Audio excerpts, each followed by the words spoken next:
We have next a question about the CPC. The CPC, or the Community Preservation Committee, is a result of the Community Preservation Act. So we have Renee Seeley and Richard Brannigan from the CPC. Richard has been on the CPC since its inception and is quite familiar with the operation of the Community Preservation Act. Renee is the director of the Nantucket Housing Authority, is it? Good. Nantucket Housing Authority. The reason that this item was chosen for Meet the Articles, this is the first time that the Finance Committee has recommended against a grant proposal from the CPC. And because of that, we wanted to bring the proponents of the article forward. And this, by the way, deals with Articles number 31 and 32. Article 31 was the, that's the housing, is it? Well, it's a CPC article. Okay, right. It's our normal appropriate. Right. So what we'll do, we also have Matt Mulcahy again to discuss the Finance Committee's take on the issue. And we'll start with Richard. Thank you. Thanks, Alan, and thank you to the Civic League for putting together this afternoon forum of the articles. Obviously, they've chosen some good articles, and there's going to be some good debate coming up in a couple of weeks on March 31st. My name is Richard Brannigan. I am Vice Chair of the Community Preservation Committee, and I've been involved with the committee since its inception. That goes back well now over 10 years. I think most of you are familiar with the operation of the CPC, but suffice it to say, we have a state mandate, and our mandate is to allocate our funding across three principal areas.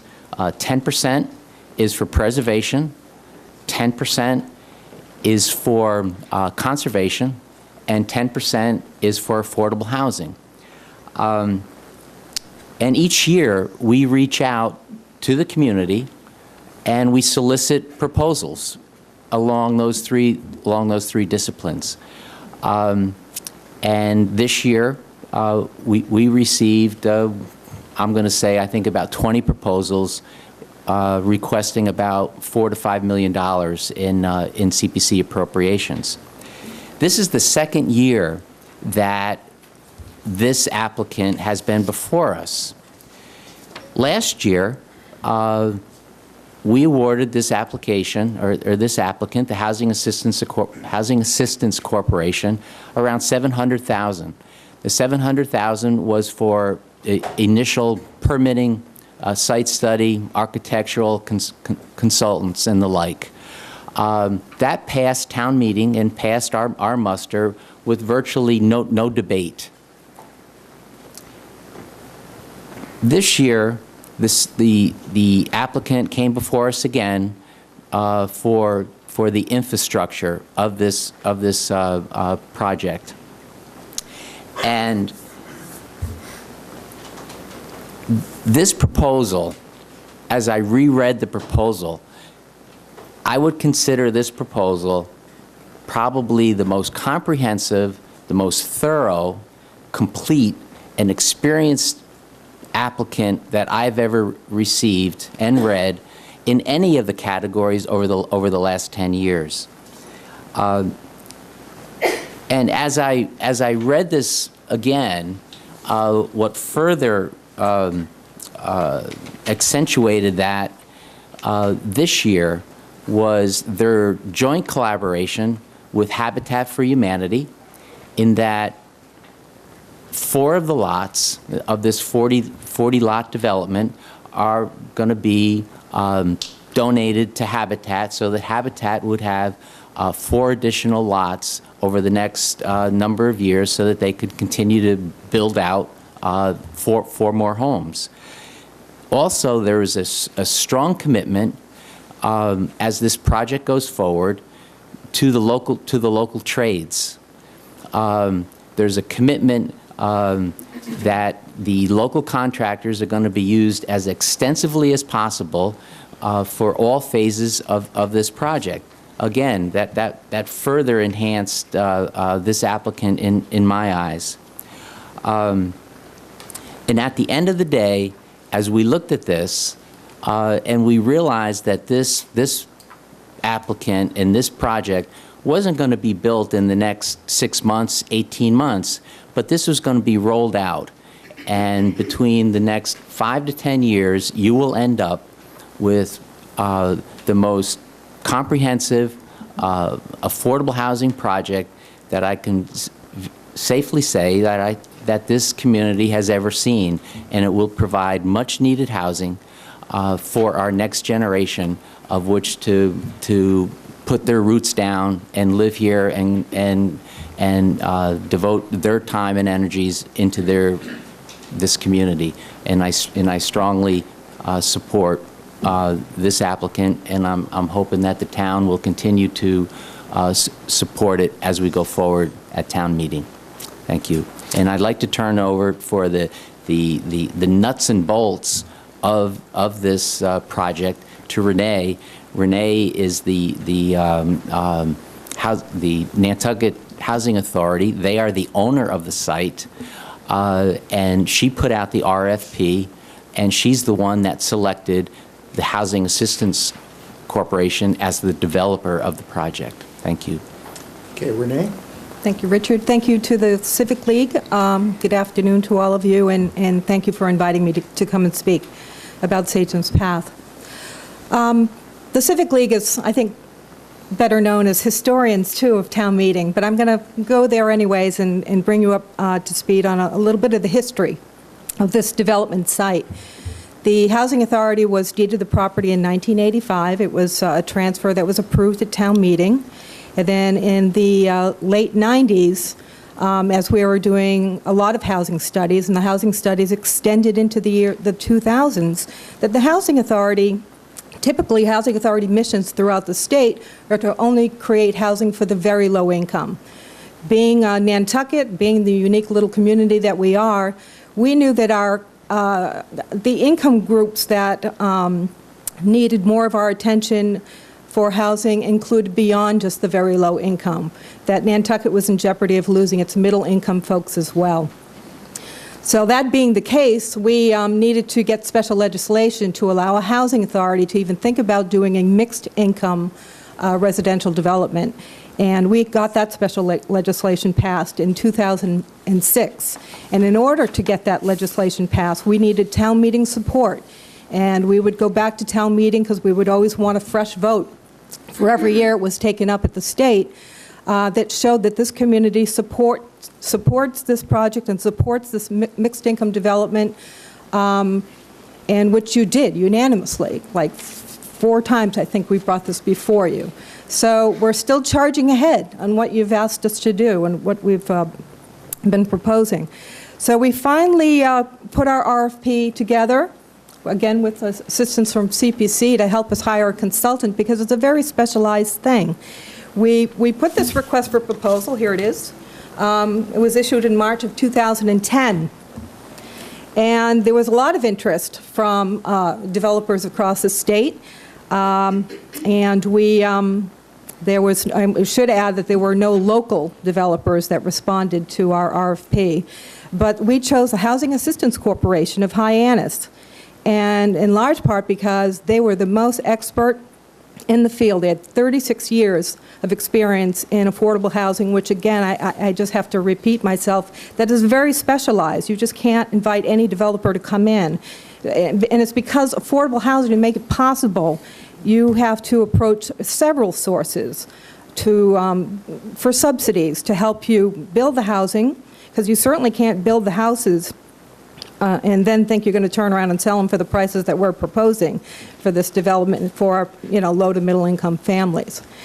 So we got our legislation passed, we put it out to bid, we're moving forward. The idea is to do 40 single family homes for families earning between about $60,000 a year up to $120,000. That's that span you always hear us talking about. You know, families earning between 80 and 150% of our median income. The properties are going to be priced in the $200,000 to $400,000 range. 23 of the 40 houses are going to be priced for families earning below the 110% of median income. What's more I want to add to that? I know one of the concerns that we heard it from the Finance Committee, is that our housing market, our real estate market is diminished right now, and there's no longer a need for affordable housing. I just have to say that that's a myth. I mean, we've looked at these real estate sheets that have been presented to us showing 30 properties, that if you personally visit each of those 30 properties, they don't meet the single-family definition of housing, the type of housing you want to raise your family in. They're condos, they're 0 bedrooms or 0 bedroom, 1 bath. They're properties that should be, some are tear downs. Some would require hundreds of thousands of dollars of repair.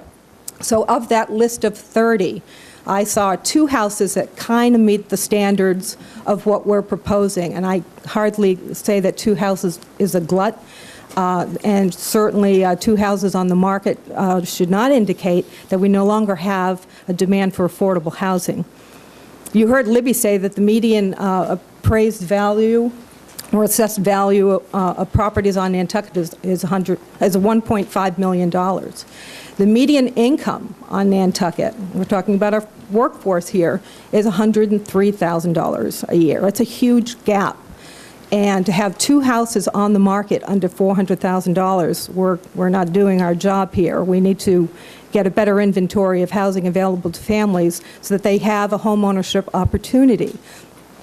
So that's what we're charging to do. I think I'm trying to think of some of the other Finance Committee issues. I think basically it was this notion that there's a glut, and we don't believe that's the case. And I guess there was a question about the affordability or the number, the range of houses and how we price them.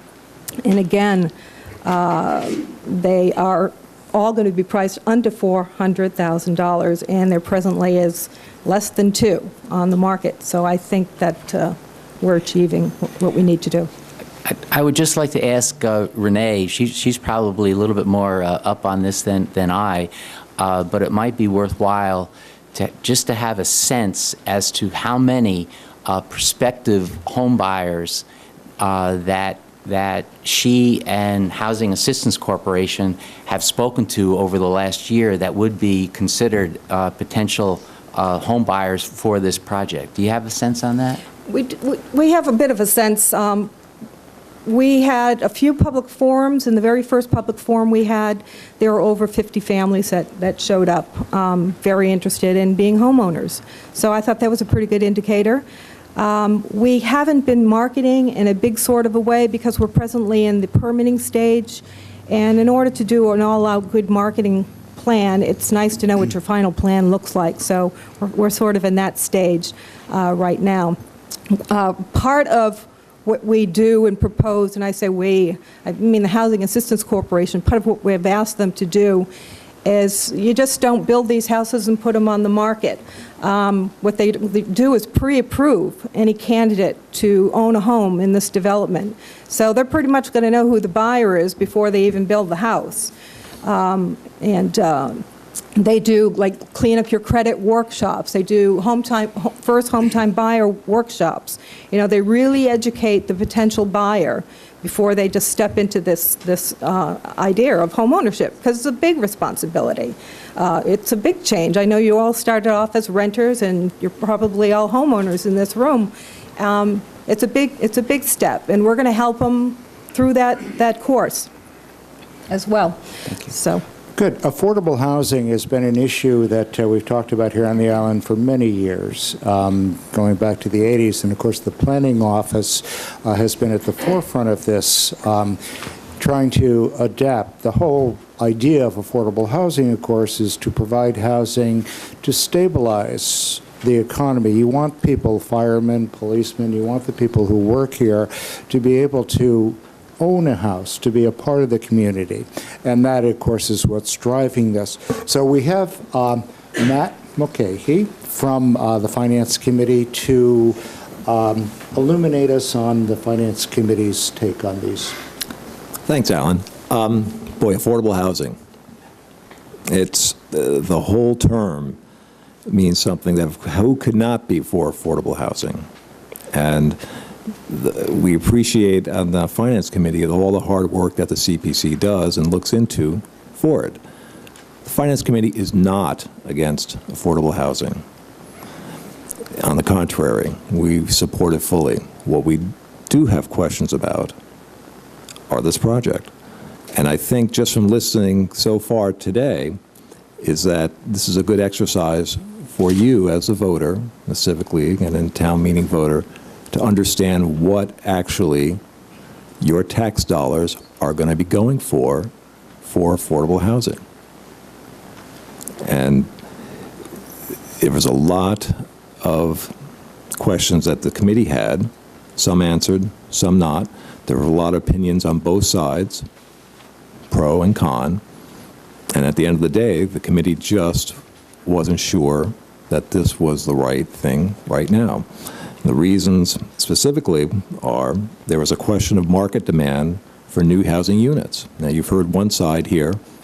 The committee heard other sides from very reputable individuals, and that left an impression on us. There's a question of a developer profit margin on the backs of the taxpayers, considering that this money is being earmarked for affordable housing. Then there are 40 units that are proposed for this project, and they're based on, and I hope my numbers are right, but I believe I got them from the presentations, based on an income of $103,000. 12 of those units would be for families that would make 80% of that $103,000. And of those 12, 4 were earmarked for Habitat for Humanity. Another 12 were 100% of that income, which meaning that the people who make $103,000. And then 16 were for 150% of that. And the reason I bring those numbers up is not to oversaturate you, but the 150% was a question that the committee had. And we're still learning about that, but it was just raised up some red flags for us. There was a question about if this project fails, what happens to the money that's already been spent? The CPC, well, we don't have the answer on that, but we do feel that that money won't just go away. Another question was on the permitting part. This is going through the Zoning Board of Appeals, and it hasn't been, how shall we say, a smooth ride. So they also have questions about that. And so when it comes time to vote on this, that's also something to keep in mind. So I think that pretty much sums up. Great. Thank you. Do you want to respond to any of those? You want to take a couple, Renee? And again, if you be concise. Okay. With all due respect, I think making a judgment that it hasn't been a smooth ride at the Zoning Board of Appeals, I differ on that opinion.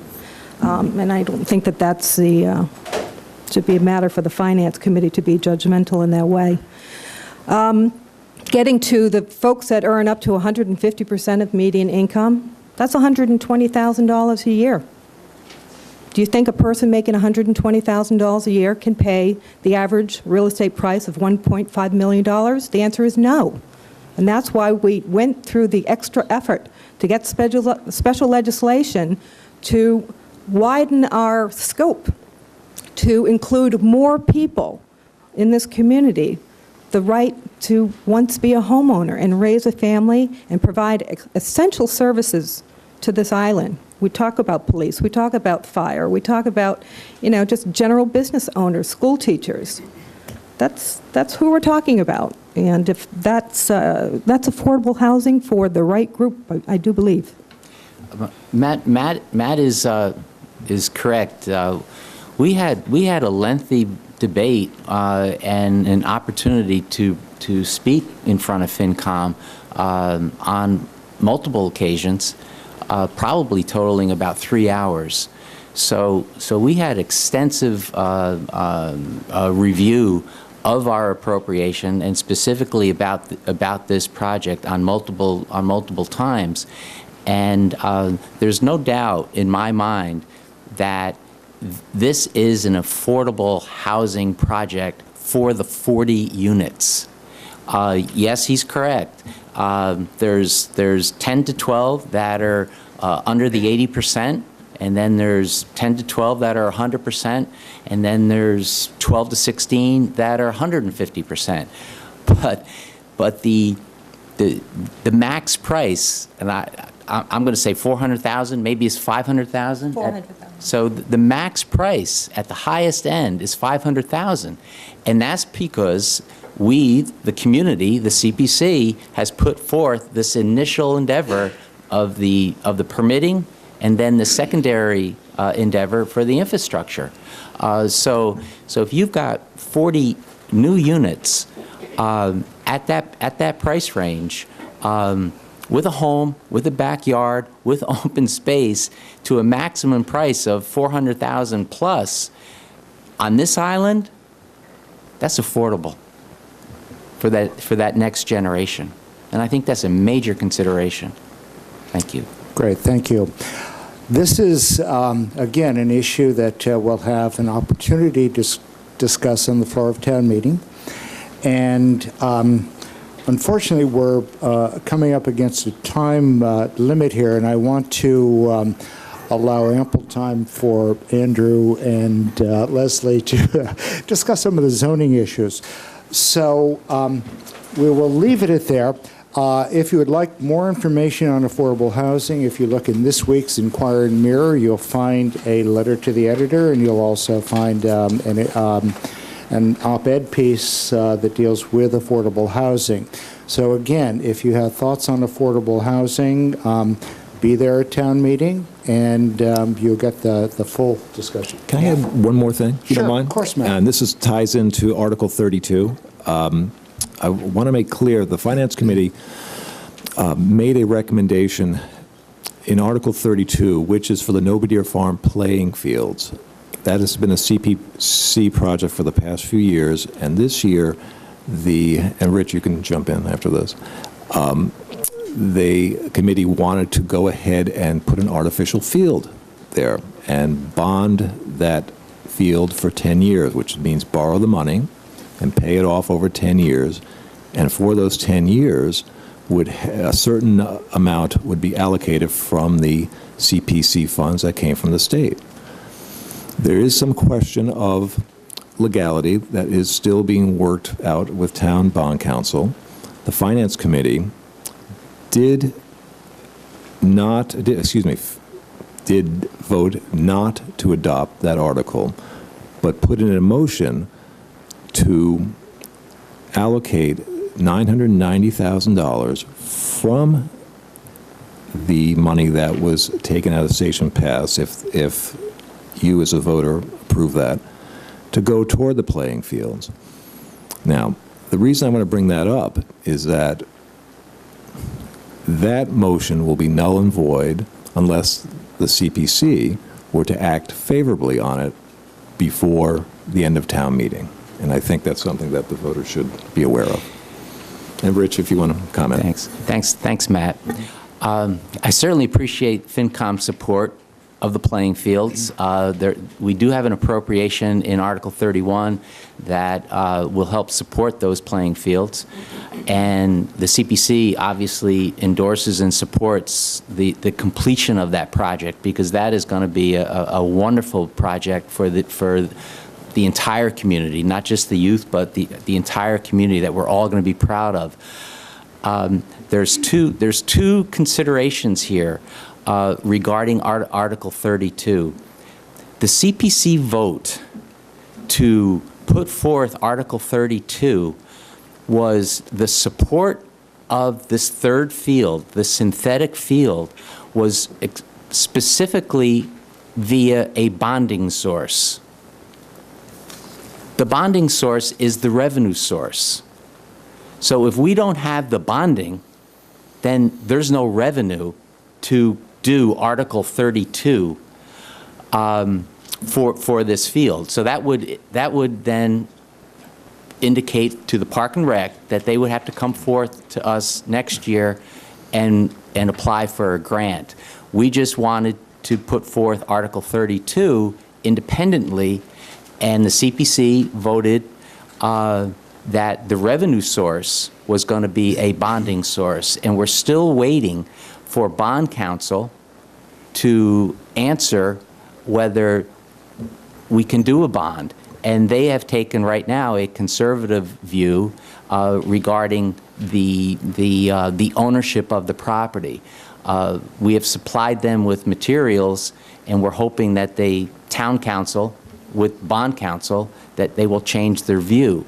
The other concern that is a main one is that if the housing doesn't carry the day, and this $900,000 on Article 31 isn't funded, and the Sachem's Path is not funded for this year, we cannot move that $900,000 to Article 32. Our policy in our operation, and my guidance up in Boston, the coalition has indicated to us, and we've always followed this policy, that if something fails in Article 31, part of our appropriation, it's either in or it's out. And then that $900,000 that would be out for the housing project would go back into the pot for the rest of the community to take a look at in the next cycle. So to move that $900,000 would be unprecedented over to Article 32.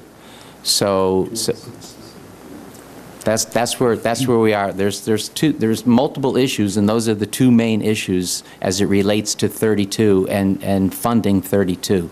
Okay, very briefly, Matt? Very brief. That is one option, but there is the option is, like I said, if you as a committee do approve that in 32 as the motion stands right now, that is legal, and it would be binding. I'm not totally sure that's legal. Well, we'll definitely know by the end of town meeting as to whether or not. So good. Right. Again, thank you, and we'll look forward to more information on affordable housing. Thanks, Alan. Thanks, Thanks, Matt. Thank you.